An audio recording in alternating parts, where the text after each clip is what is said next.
Добро утро на сите. Ова ни е почетокот за денеска.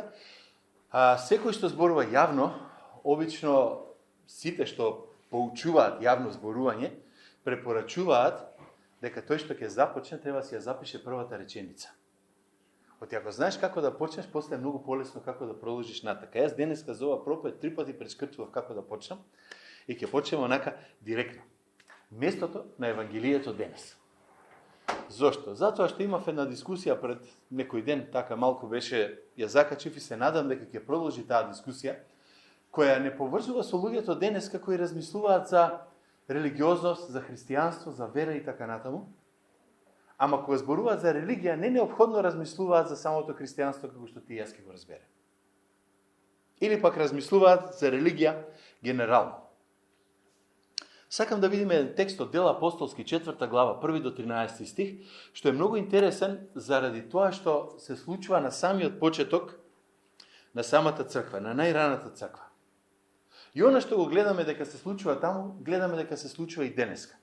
И тоа не води до она изрека на Соломон, се сеќавате, нема ништо ново под сонцето.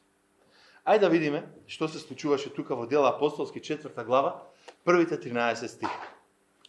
И додека тие му зборуваа на народот, ова се Петар и учениците, пристапија кон нив свештениците, заповедникот на храмовата стража и садукеите, огорчени што тие го поучуваат народот и возвестуваат воскресение на мртвите во име на Исус. И ги фатија и ги задржаа под стража до утрината, зашто веќе се беше завечерило. А мнозина од оние што го слушаа словото поверуваа. Бројот на тие луѓе беше околу 5000. Утредента се собраа во Ерусалим нивните началници, старешините и книжниците, првосвештеникот Ана и Кајафа, Јован, Александар и сите што му припаѓаа на првосвештеничкиот род. Откако ги поставија во средината, ги прашаа: со каква сила и во чие име го направивте ова?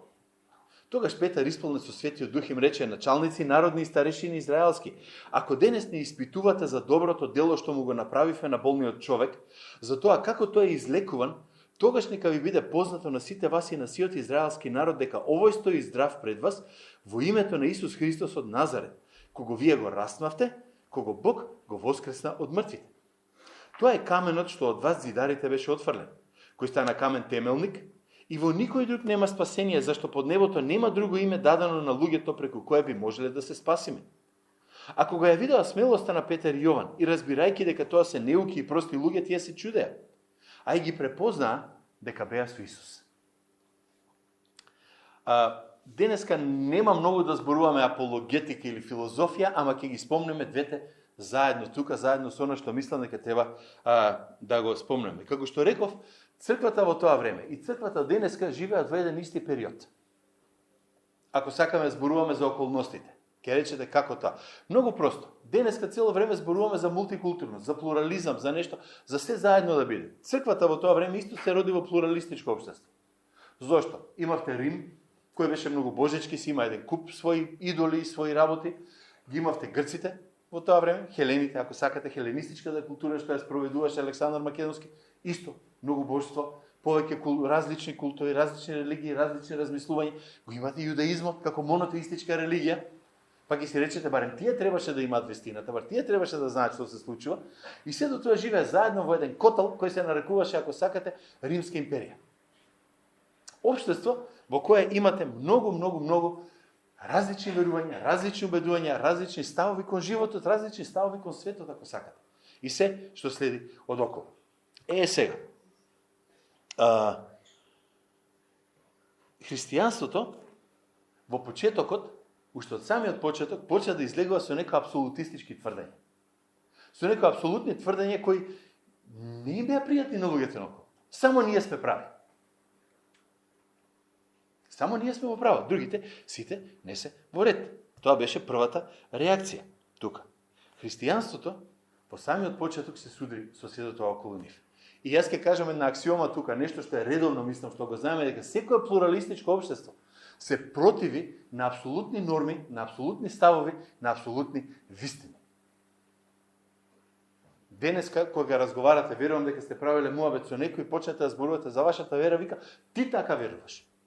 Тоа е твое уверување, ти вика. Дали само тоа е вистина? Според тебе. Така доаѓа. Реално. И тоа е точно местото каде што се наоѓаме денеска. Христијанството денеска слуша цело време. Повеќе ќе речеме, но не запад што го гледаме од колку кај нас, само и кај нас беше истото пред неколку години. Тие притисоци, која е црквата да ни каже што да правиме? Кои се религиозните водачи да ни зборуваат што е, како и на кој начин треба да се прави? Црквата што има со општеството, тргнете си ја на страна. Ќе видиме зошто тоа се случуваше, ама сакам да научиме малку неколку работи од раната црква. Затоа почнав тука од дела 4 глава, да го погледнеме овој текст тука, да погледнеме што има да ни каже и да ги видиме оние проблеми кои се јавуваат кога човек има некое тврдење за нешто и вика тоа е вистина. А овде не зборувам за вистина која ти некој стварно и да бежи ми мајка така е. Не зборувам за тоа. Зборувам за апсолутни вистини од кои ти зависи цела вечност. Тоа сакам да го видиме. И сакам да започнеме со првото нешто, со оној проблем што го имаат тврдењата за вистината. Сакам да ве вратам во текстот што го гледавме. Почетокот на глава 4, ова што го читавме сега пред малку, вие резултат на она што се случуваше во 3 глава. Ке се сетите дека Петар оди во храмот. Таму Петар и таму и апостолите. Одат на кај храмот. Имаше еден човек кој беше фатен, кој беше болен. Го излекува, луѓето се собра и Петар проповедаше. Петар проповедаше ексклузивност. Петар проповедаше ова што се случи заради Исус распнатиот. Сега го прибираат и вика, кој сте бе вие, што правите, со кое право го правите тоа? Од вечер ги прибираат, цела вечер беа во затвор, доаѓаат са бајлето тука и пак им го поставуваат истото прашање. И реакцијата на апостолите е сосема иста. Пак им го кажуваат тоа што тие не сакаат да го чујат. Нешто на кое ние треба да се научиме јас и ти. Дека многу пати кога ние ќе ја кажеме вистината, луѓето не сакаат да ја слушнат и ние сакаме да ја омекнеме. Наместо да кажеме ќе се молам за тебе, ќе кажеме ти го мислам добро, тај ќе мислам на тебе. Зошто? Наместо да кажеме види како Господ те благословил во машала. Не ви се случило такво нешто. Ако не ви се случило, ќе ви се случи.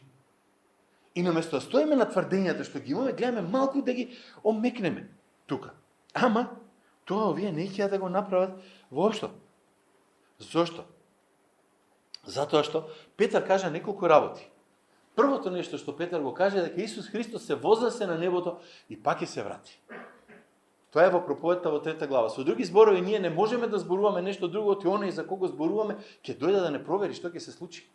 Ние живееме во очекување на иднината, на она појавување Христово еден ден. Петар, пред само кратко време се вознесе Исус, Петар веќе чека кога ќе дојде тој ден. Ние забораваме на тоа чекање. Првата црква го имаше, дојде Господ Исусе, Мараната. Тоа ние мора да го имаме и денеска. Второто нешто кое Петар им го каже е кога ќе се врати Христос, ќе обнови се. Се сеќавате еднаш зборував дека всушност сите чуда беа враќање на светот да биде онака како што требаше да биде. Кога Исус нахрани гладни луѓе, зошто го правеше тоа? За покаже дека во рајот немаше ни глад, ни смрт, ни ништо. Кога воскреснуваше мртви, вика, на небото нема смрт. Со Господа нема смрт. Кога сите беа радосни и ужива, тој викаше така ќе биде на небото еден ден кога сите ќе пееме Осана и ќе се радуваме. Нашиот Спасител. Осана нема да пееме, оти Осана значи спасим. Гледате како јас кажав нешто што не треба. Ама преку Исус тука сега доаѓаме до проблемот. До овде, окей, може да ќе трпеа некако. Ама преку Исус целиот свет ќе биде благословен. И ова веќе почнува да прави проблеми. Зошто ова прави проблеми? Оти Петар вика, во никој друг нема спасение. Зашто под небото нема друго име дадено на луѓето преку кое може да се спасиме. Ова е сума на се што беше кажано малку претходно. Тука. Добро, тога што беше тоа што ги уплаши религиозните водачи во сето ова? Освен фактот дека ако стварно Исус бил тоа што тврди, а они го утепаат тешко нив. Мислам, тоа беше реално тамо. Што друго ги уплаши на нив? Па ги уплаши, ќе ви кажам следното. Тие веруваат и треба да дојде Месијата. Нема проблем од тоа. Се надеваа дека тој Месија кој ќе дојде, ќе биде голем водач, ќе отфрли власта на римјаните и Израел ќе стане царство како под Давид, како под Соломон. Сите да им се плашат. Веруваа во еден приватен Месија. Месија само за евреите. И одеднаш Петар им го руши сето, тој вика овој Месија што ќе дојде, ќе биде за сите. Нема да биде само ваш. Евреите има апсолутно тврдење, Месијата ќе е само наш. Овој дога ги има апсолутно тврдење, Месијата нема да биде само ваш, ќе биде на сите.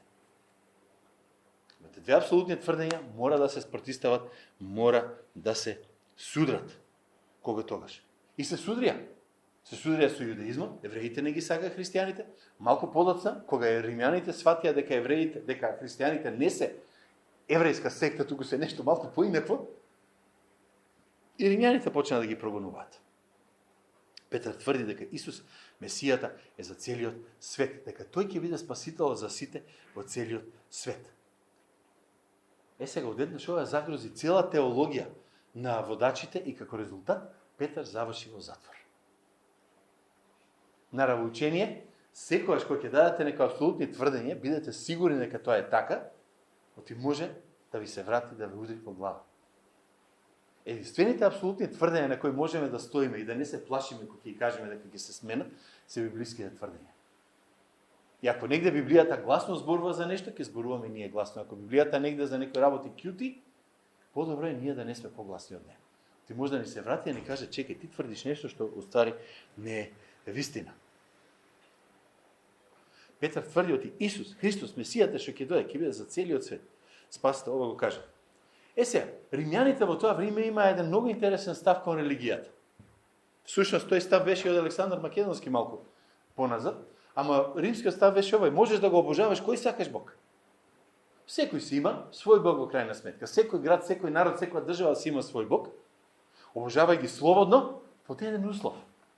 Ако истовремено го обожаваш императорот. Сега, мора да кажеш Цезар е Бог, а потоа слави го кого сакаш и колку сакаш. Тоа беше реалноста. Ама тоа беше она што христијаните не можеа да го кажат.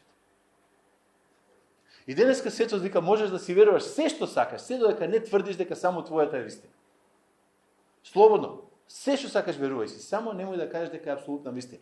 И кога ќе дојдеш да го кажеш тоа, веќе ни стануваш непријател пар екселанс.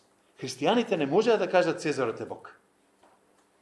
Христијаните не можеа тоа да го кажат. Кога христијаните почна да викаат Исус е единствениот пат за спасение, вистинската религија, ги брка, ги затвара и ги убива. Истото се случи и денеска.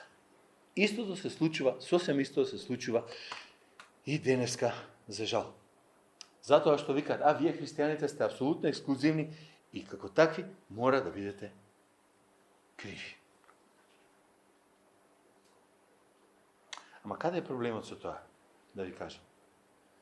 Ако го обожаваш твојот Бог и Цезарот, тоа по дефиниција значеше дека не можеш да тврдиш дека твојот Бог е врховен Бог кој владае над сите.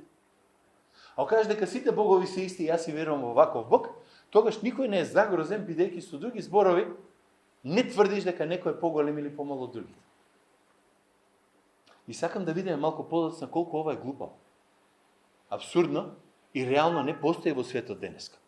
Инаку во тоа време, пак ќе речем, христијаните не може да кажат Цезар е Бог. И затоа се судрија со Рим. Како е денес? Ајде да влеземе во денешното општество. Може би денеска ќе слушате нешто ова, кај другари христијани, можда во минатото било поинако, ама денеска живееме во еден многу поинаков свет. Твоите соседи се муслимани, хиндуси, мислите ги нема? Јас се разводив едно сабајле во Струмица, гледам низ прозор таму од куќата кај нас и од таа страна 8 души од Бангладеш ни живеат во комшии. Тие си доаѓаат со своја религија во Струмица, не доаѓаат со нашата христијанска религија. Има муслимани, кај сме научени, хиндуси се појавуваат, атеисти, секуларни луѓе. Мора да се сообразите, вика, вие христијаните со времењата.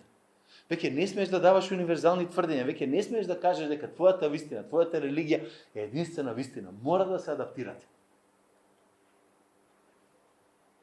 Затоа, во минатото се појави либерализмот во христијанството, во евангелското христијанство. Затоа тој либерализам уништи огромни, здрави, прави, убави, прекрасни деноминации на времето. И затоа и денеска руши многу мостови. Помеѓу вистинските верни и оние што се нарекуваат христијани. Оди ова и понатаму, да ви кажам реално. Викаат, ако сакате луѓето да поверуваат во Христос и да не бидат навредени од христијанството, мора да се адаптирате и да кажете оти сите религии се еднакво вистини. Дека не сте единствената вистинска религија и тогаш ќе живееме во мир. Тоа е идејата. Како ви се чини?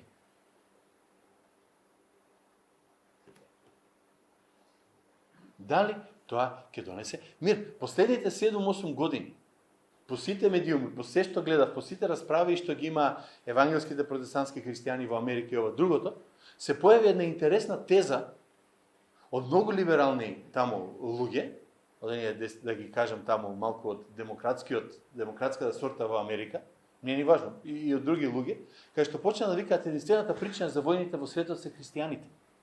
Затоа што викаат дека се апсолутистички уверувања има и само заради нив. Сите други религии се религии на мир, христијанството е религијата која цело време бута или наше или никако и затоа има војни и бунтови.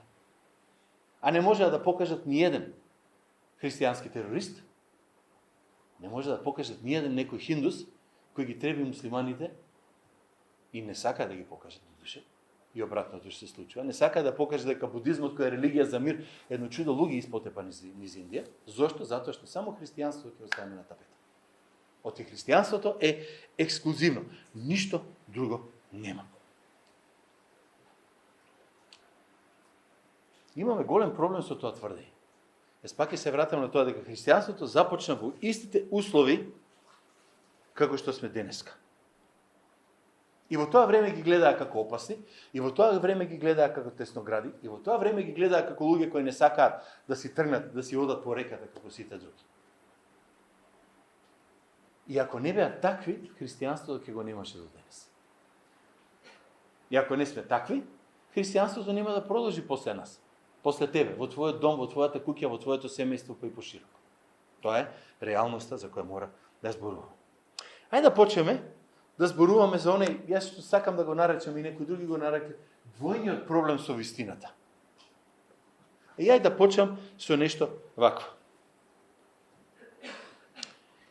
Едно од нештата што често се слуша и вика вака. Арогантно е да кажеш дека Исус е врховниот спасител. Дека друг спасител освен него не може да постои.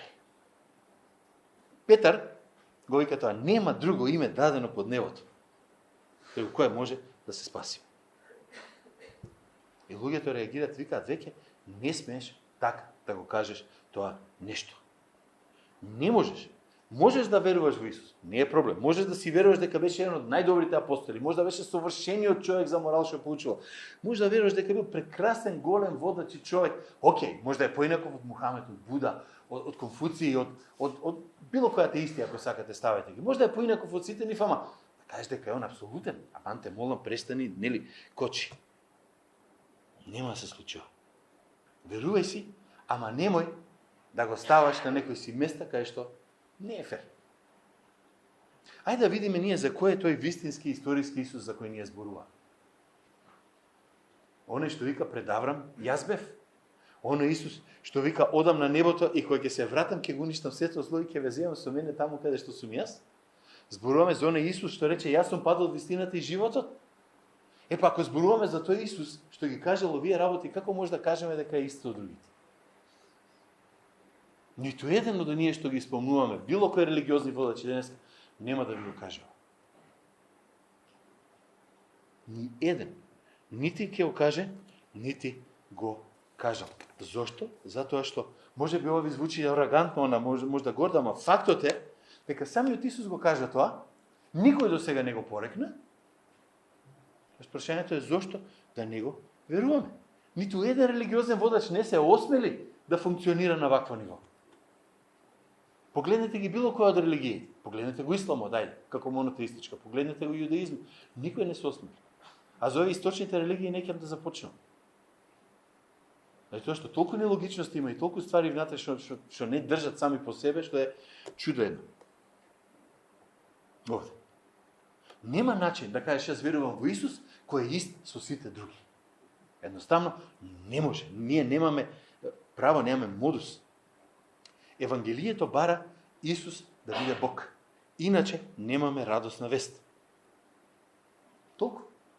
Апостолот Павле во 2 Тимотеј 4:2-5 вика вака: проповедај го словото, настојувај во погодно време и во невреме, укорувај, забранувај, советувај со секаква благотрпеливост и поука, зашто ќе дојде време кога луѓето нема да го поднесуваат здравото учење. Туку водени од своите похоти ќе се изберат учители кои им ги скокоткаат ушите. Тие ќе го одвратат својот слух од вистината и ќе се свртат кон приказни. Но ти во себе биди трезен, претрпи зло, направи дело достојно на што? Забележите, благовестител, на евангелист, на оној што ќе опренесе Божјото евангелие, својата служба исполнуваја. Сакаш да си го исполниш тоа што треба како христијанин? Биди благовестител. Зборувај за евангелието, за радосната вест, која вика Исус умре, воскресна и нема друго име дадено за спасение освен Христос. Ако сакаш вртија работата, од ова не можеш да излезеш. Може да Исус бил во право, може да Исус бил во криво за своите тврдења. Фактот стои дека тој не тврди дека исто со другите.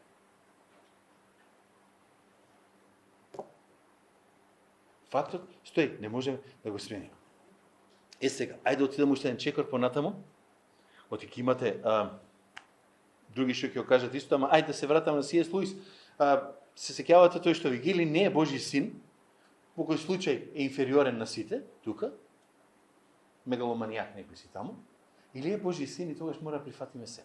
Алтернативата многу добар човек или многу добар учител не ни е оставен. Или е луд, или е тоа што тврди дека е. Тоа сме го зборували друг пат, најдете книгата, има неколку книги од К.С. Луис што се преведени на македонски, може да ги најдете таму аргументите. Знаете што е едно од најголемите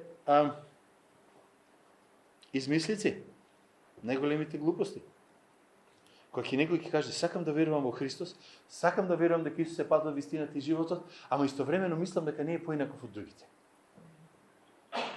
Апсолутна безсмислица е. Од тогаш зошто би верувал во Исус? Зошто не верувам во тоа што е најлесно, во себе? Јас сум си тука, се фаќам, се опипувам, имам физички нешто гледам, ќе си верувам во себе и идемо дај. Зашто? Па Исус е ист како јас. Ако Исус не е уникатен, тогаш е ист како сите други. Ако ист како сите други, дали ќе верувам во себе, во Буда, во Мухамед, ништо не ми минува.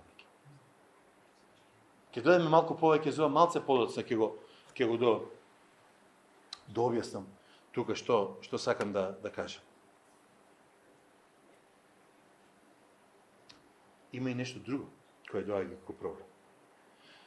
Викаат вака, единствен начин да имаме мирно плуралистичко општество во светот, единствен начин да бидеме инклузивни е да кажеме оти сите религии се еднакви и заслужуваат еднаква чест. И да видиме дали е ова точно. Сега пред некој време околу Божих па се подигна онаа дебата, не знам колку сте следеле, во Велика Британија, знаете, царот, кралот или кралицата секој пат е глава на црквата. Историски, нема да навлегувам зошто е така. И додека беше Елизабета беше кралица на црква. Над која црква? На Church of England, над англиканската, на христијанската црква. Уште 98-99 година почна да му замераат на принцот Чарлс, кога почна да зборува дека он нема да биде глава на црквата, туку ќе биде глава на сите вери во Велика Британија. Сакаше да биде глава над сите. Сакаше да ја земе како монарх да биде бранител на сите вери. И идејата беше нека сите вери кои екзистираат во мир и разбирање. Таа коегзистенција ги доведе до толку денеска да се плашат да излезат на улица во некои градови. Таа коегзистенција ги доведе во ситуација каде што 6,5% од популацијата им е муслиманска. Немам ништо против муслиманите. Не сакам да разберете. Ама тие 6,5% им прават повеќе проблеми од остатокот на целиот процент таму до 100% што им се случува. Дека успеа од бранител на сите вери, евангелски протестанти, што ги зборуваме, вистински евангелски новородени христијани, да се помалку од 1,5% во Велика Британија денеска. И се што се случува во Британија денес, целиот хаос и растур, може да го припишат на секуларизмот, а не сакаат. И сакаат да му го припишат на христијанството. Зошто? Затоа што вие сте ексклузивни во вашите тврдења тука. Кога муслиманите рекоа ние сакаме шеријат во Британија, сакаме шеријат во Бристол, одеднаш почнаа да сваќаат дека не било тоа баш исто. Кога некој ќе каже јас имам право да правам со жена ми што сакам бидејќи е моја собственост, исламски начин на размислување, Америка, Британија, целиот оној наш запад што го викаме христијански, тоа не смее да се случи. Па што не го забраните? Ама тоа им е во традицијата. А настие во традицијата и вистината дека еден е Христос и нема друг, така не може. Сега, другиот проблем што се јавува е овој. Религијата може да биде приватно и субјективно полезна за човекот. Знаете што е субјективно? За мене лично. Објективно, реално не може да има само еден начин, односно вера на кој да зборуваме и размислуваме за духовни реалности. Бог, ама знаете зашто вика? Бог, духовноста се толку големи работи, што не може да ги ограничиш само на една религија. Со други зборови, сите религии дознаваат по нешто, помалку за Бог. Сите религии помалку донесуваат да разбереме нешто за Господ и затоа никој еден не може да каже само ние имаме апсолутната вистина. Ајде да ве видам, кажете го тоа на муслиман. Вие ја немате целата вистина, ние имаме дел од вистината, вие имате дел од вистината и еден ден сите делови ќе исклопиме заедно. Куранот е ексклузивен. Хадисот е ексклузивен. Конфуција е ексклузивен. Атеизмот е ексклузивен. И атеизмот е религија. Патем рече. Ако ви каже атеист дека не е религија, прашајте го во кој Бог не верува. Од таму почнете да правите молба. Значи, што ме е поентата? Демек, сите религии помалку, топтан заедно имаме една вистинска, голема, убава, супер религија.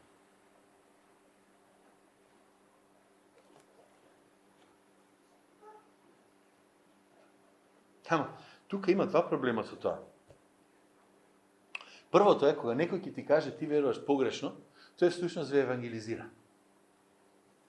Зашто? Ти кажува, ти грешиш, јас имам вистината, јас ќе ти кажам како да веруваш. Со други зборови, ми ја наметнува неговата религија мене. Така? Го прави точно тоа што вика дека јас не смеам да го правам. Тогаш зашто неговото да е подобро? Оти е попаметен, поубав, поучен, оти го има на телевизија некаде. Јас се уште не можам да сватам зошто луѓето ги интересира што рекла Тейлор Свифт во однос на бракот или семејството или нешто друго. Јас се уште не можам да сватам зошто некој таму оти бил политичар на некој големо место, неговиот збор мора да носи некоја голема тежина за она што го кажува. Искрено, не ми е јасно. Ангела Меркел во Германија беше нуклеарен физичар, ако не се лажам, па направи хаос во земјата. Тоа значи дека некој може да знае нешто за некоја работа, ама не може да го фатиме за се. Кој знае се за се? Викаме Господ. Многу сте ексклузивни. Сум. Затоа што мора да имаме апсолут кој не е врзан со мене и е надвор. Мајде да не одам натаму тука. Единствената разлика по Ионе што ви вика вие сте тесногради и него, е што тој не ќе да признае дека е тесноград и дека има иста религија како вашата, само на погрешен тема поставена.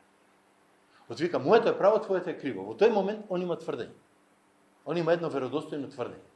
Тоа веродостојно тврдење или е точно или е лажно. Ама и он тврди исто како вас. И тогаш, ако е чесен, треба седнете да разговарате и да видиме што е вистина. Оти не може две вистини да постојат во исто време. Тоа е логички неприфатливо и неконзистентно. Сега, кој е логичкиот проблем овде? Сакам да го спомнам.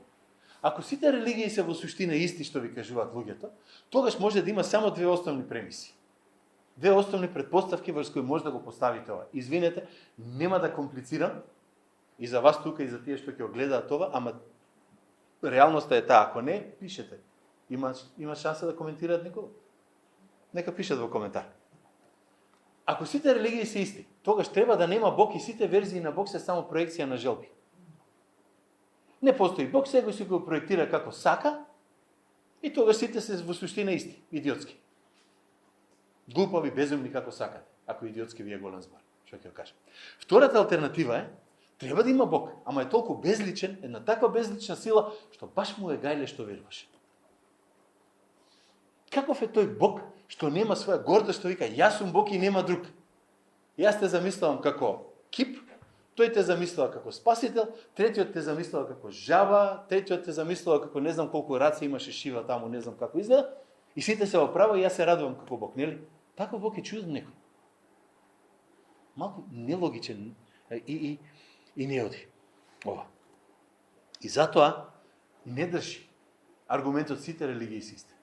Сите религии не можат да бидат исти. Не можат да бидат исти. Сега.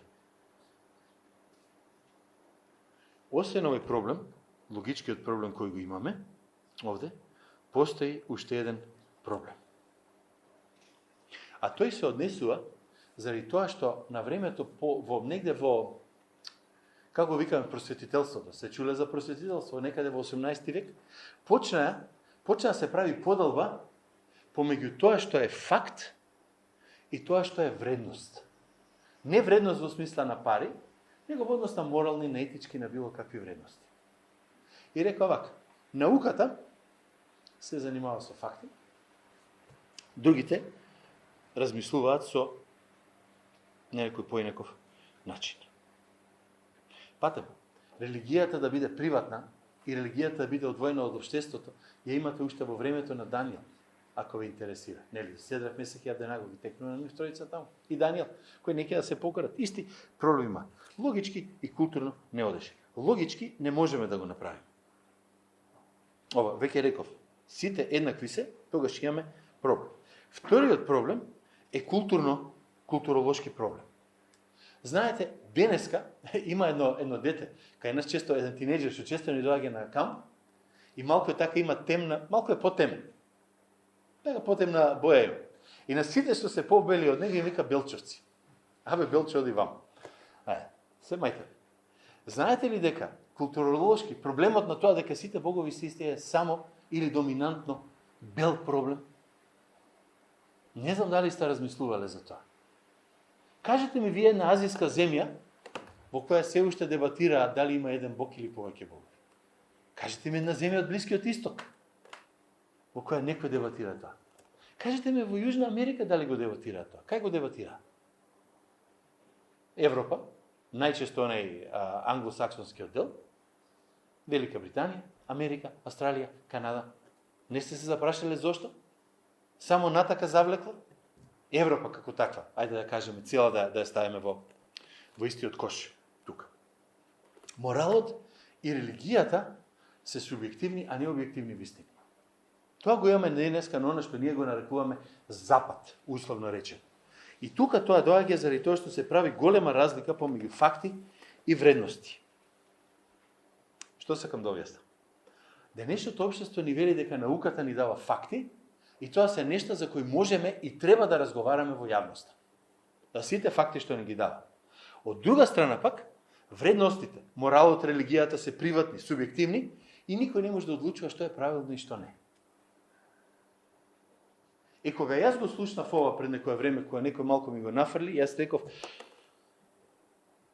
точно, и затоа во Америка денес зборуваат оти математиката е расистичка, затоа во Америка денеска водат дебати што е тоа жена да дефинираат, се уште дебатираат и дискутираат дали мажот може да забремени.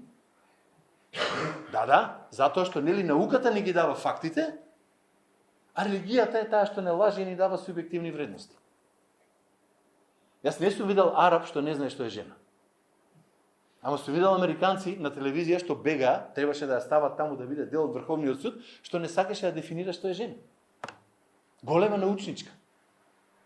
Беше дел од педијатриска асоциација на Америка. Лекар, пар екселанс.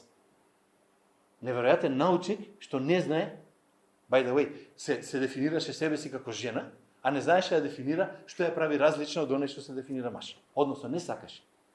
Што сакам да кажам? Никој да не ве лаже дека науката е неутрална. Науката се влече на свое. Затоа ќе ви кажат науката ја поддржува теоријата на еволуцијата. Како може наука да поддржува теорија? Теоријата е теорија, науката е наука. Океј, имаат заеднички точки, нема да навлегувам се оти некој што ме слуша ќе рече овој тресе глупости. Ама реалноста е дека вие не можете да земете една теорија, да ја подигнете на ниво на наука и потоа да се обидувате да подкрепите со докази. Многу нечесто. Ама оваа разлика, факти, вредности, денеска ни ја затвора устата. И потеклото од 18 век, пак ќе кажам. И од тука доаѓа онаа идеја, ние на Запад сме во право и сите други не сте. Се зборувам како некој што од Централна и Источна Европа, нели, ајде да се кажеме тука. Зашто? Западот знае многу добро. Либерални вредности, слободи, родови еднаквости, така натака. Супер, многу интересни работи. Кај нив не им успеа, кај нас се обидуваат да ги пробутаат. Ова не ми кажува дека вредностите и фактите се раздвоени. Ова ми кажува дека фактите се извртуваат за да ги извртат вредностите.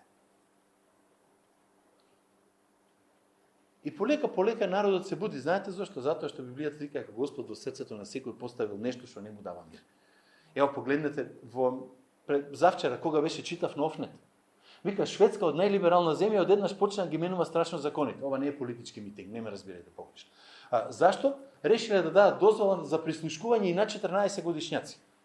Зошто? Затоа што сватиле дека многу банди со дрога сега од Шведска. Читајте, на Офнет беше пред некој ден. Почна вика да регрутира 14-15 годишни момчиња, им дават пиштол и вика уби го тој, и затоа што во Шведска под 15 години не одговараш за тоа што ќе го направиш.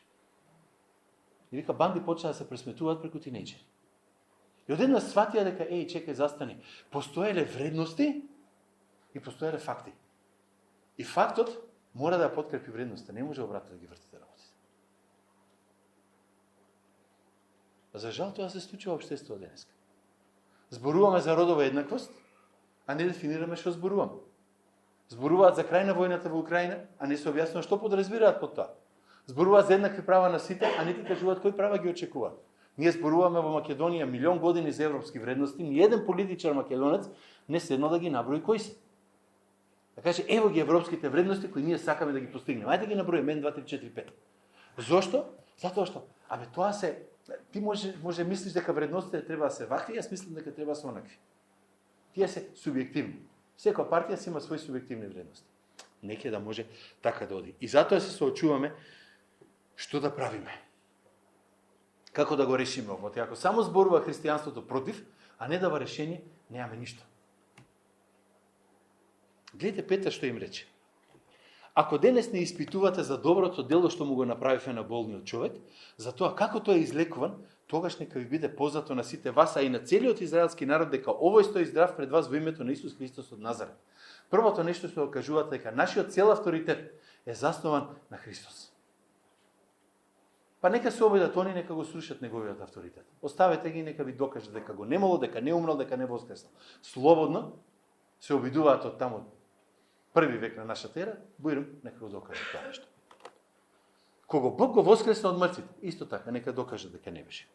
Тој е каменот што од зад зидарите беше отфрлен, кој стана камен темелник и во некој друг нема спасение, зашто под небото нема друго име дадено на луѓето преку кое би можеле да се спасиме. Петар е абсолютист. Петар знае дека може да загине сега веднаш и тука, а вика сакам да го знаете ова јасно и гласно да ви го кажам, да нема забуни за што зборуваме. Моето охрабрување кон вас е, не дозволувајте било кој кој ќе разговара со вас да има забуни за што зборувате. Не му давајте забуни во стилот, ама така вика народот, ама така викаат луѓето, ама така било редот, ама така било начинот. Бидете си јасни во вашето верување. Не ви викам дека секој што ќе ви каже нешто ви одма стихот по глава. Не го зборувам тоа. Ама имајте си став и мислење за работите. Оти тоа е единствен начин да можеме да го пренесеме ова тука. Вика, кога видела смелоста на Петар и Јован, разбирајќи дека се неуки и прости луѓе, тие се чуде, оти знае дека беа со Исус. Има тука еден друг проблем. Ова Петар што им го кажа беше многу битно и за нив тогаш и за нас денеска, а ова е следното, можда импликација, ама како и да ја вртиме? Вистината останува вистина, инаку како може да се буниме дека нешто не е правилно, не е во ред? Како може да кажеш дека не е фер нешто што ќе ти се случи во животот, ако немаш апсолутна вистина и апсолутна вредност? Ама не е во ред некој да ме оплячка. Зошто не е во ред? Оти тоа е мое, па јас го сакам. Не е фер некој да каже, ама го убиле човекот таму. Не е фер, војна се водела во Украина. Зошто не е фер? Посилниот решил да го пороби послабиот. Ама тоа не е фер. Во однос на што не е фер? Во однос на еволуцијата е совршена. Во однос на еволуцијата е апсолутно совршена. Посилниот победува. Зошто ви се бунеле? Ама вика, невин свет изгина. Невин во однос на што? Ама на никој ништо лошо не му направили. Мене ништо па ни добро не ми направили.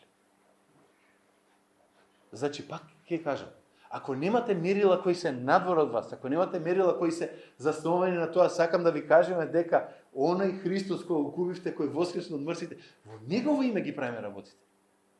Во неговото учење ни ја дава основата. Во крајна сметка, Бог ни ја дава основата во Христос за она што треба и како треба да го правиме. Ни ги дава тие апсолути и вистини. Немате начин да се буните против неправда. И немојте реално зборувате за неправда во светот ако нема апсолутна вистина. Нема. Второто е, да, ни требаат универзални вредности.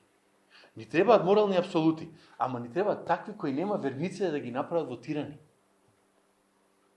Никаде во светот не успеало да се формира христијанска држава. Христијанска, кој ќе кажам, зборувам држава во смисла дека сите ги држат 10 заповеди, сите се стрекни, сите се радосни, сите му прават на другиот како што нив им прави. Патам да јас не прашав. Пред некое време дадов едно домашно, реков, ајде 24 часа живејте. Сеќавате на тоа? 24 часа кој ви реков живејте, да го правите сето она на другите што сакате вам да ви го прават. Само 24 часа. И јавете се за резултат. Кој го направи тоа? Никој, не го направив ни јас. Знаете зошто? Се откажа после првите 10 минути. Не ми оди. Сам не можам да го направам тоа. Ама тоа не значи дека верникот треба биде тиран.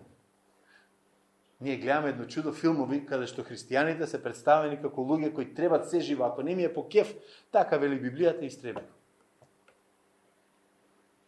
Ние сме зборувале, и од ова јам не зборувано, и јас и Никола сме зборували, дека милоста и правдата одат заедно. Дека благодата, љубовта и правдата и судот одат сите заедно комплет 100%. Не оди малку од тоа, малку од тоа, малку од тоа. И не сум јас тој кој одлучува како Бог ќе постапи. Јас можам да направам проценка, се сеќавате што зборувавме, ама немам право да донесам да осудам. Како тако, иначе тогаш јас сум тиранин. Ти грешиш, ти грешиш, ти грешиш. Да се вратиме на Христос.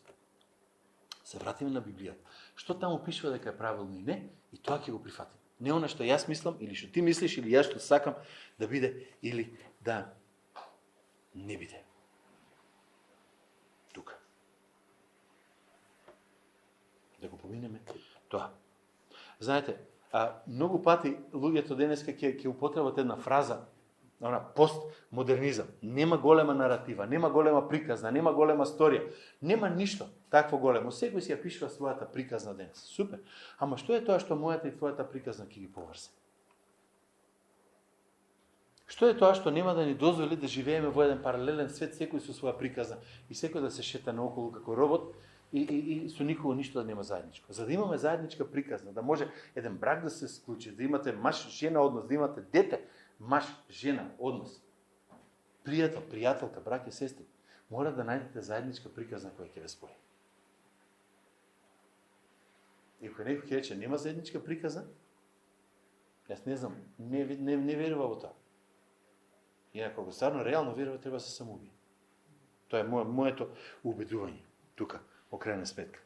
Идејата, секој што може да биде, што сака да биде, им покаже на сите дека не може така да функционира светот. Тоа последните неколку години очигледно излезе. Што ќе правиме? Ева каде. Јас мислам, од и денеска луѓето сакаат да имаат нешто апсолутно врз кое ќе се фатат, на кое ќе се потпрат и на кое ќе можат да си оградат животот. Секој од нас сака сигурност. Кај ќе ја најдеме таа сигурност? Јас верувам дека Евангелието е начинот да го добиеме тоа што го сакаме. Зошто го велам тоа? Затоа што во 11 стих Петар вели, тој е каменот што од вас зидарите беше отфрлен, кој стана камен темел. Он не вика некој зидари, вас зидарите. Им се обраќа на луѓето кои во тоа време го водеа Израел. И вика, вие многу добро знаевте дека овој Христос може да биде камен темелник, ама ќе ви ја изместеше зградата што вие ја градевте. Вие градевте едно нешто, тоа нешто не е во ред, тој дојде да ви покаже на поинаков темел треба да ставите и вие бегате од тоа.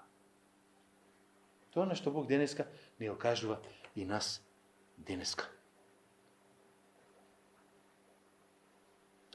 Знаете што е тоа? Исус победи преку отфрлање. Исус беше отфрлен како камен, па стана камен темелник. Евреите го отфрлија. Луѓето во тоа време го отфрлија. Истото се случува со христијаните. Сакаш да можеш да станеш аголен камен, сакаш да бидеш темелник на некој, на брак, на семејство, на братство, на пријателство, на било што. биди оној што ќе биде отфрлениот. Со други зборови, ќе мораш да го прифатиш оно што другите не го сакаат. Или со други зборови, ќе речеш, јас го верувам Евангелието во целост. Христос дојде, умре, воскресна, еден ден пак ќе дојде. И верата во Него ми дава вечен живот. Ќе те осфрлат? Да. Никој не сака апсолути. Никој не ќе светци покрај себе си да имаат луѓето. Да. Ама самиот Господ, знаете што вика, не со сила, не со моќ, туку преку мојот дух, вели Господ. Ние нема да го смениме светот со сила и со моќ. Пак ќе речем, христијанска држава ќе правиме и тука ќе ги направиме лом сите покој. Не е тоа поентата. Не е за со сила, не е за помоќ. Христос не дојде како некој на бел конј што ќе ги изгази сите и ќе ги убие сите. Христос, се сеќавате што рече во Гецемани, јас можам да викнам од Господа едно чудо. Вика ангели ќе упропасна. Не. Дојде понизно. Дојде понизно. И кога ќе дојдете понизно, гледате што се случи со апостолите. И завршувам тука за минутка две.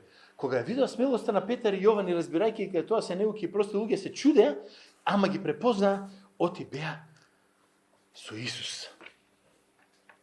Што беше проблемот? Во тоа време се знаеше кој е апостол, кој е ученик, се знаеше кој со кого бил. Ви текнува на апостол Павле, што вика? Јас сум ученик на Гамалиел. Јас завршив на тој факултет, јас завршив на овој факултет, јас таму или онаму завршив.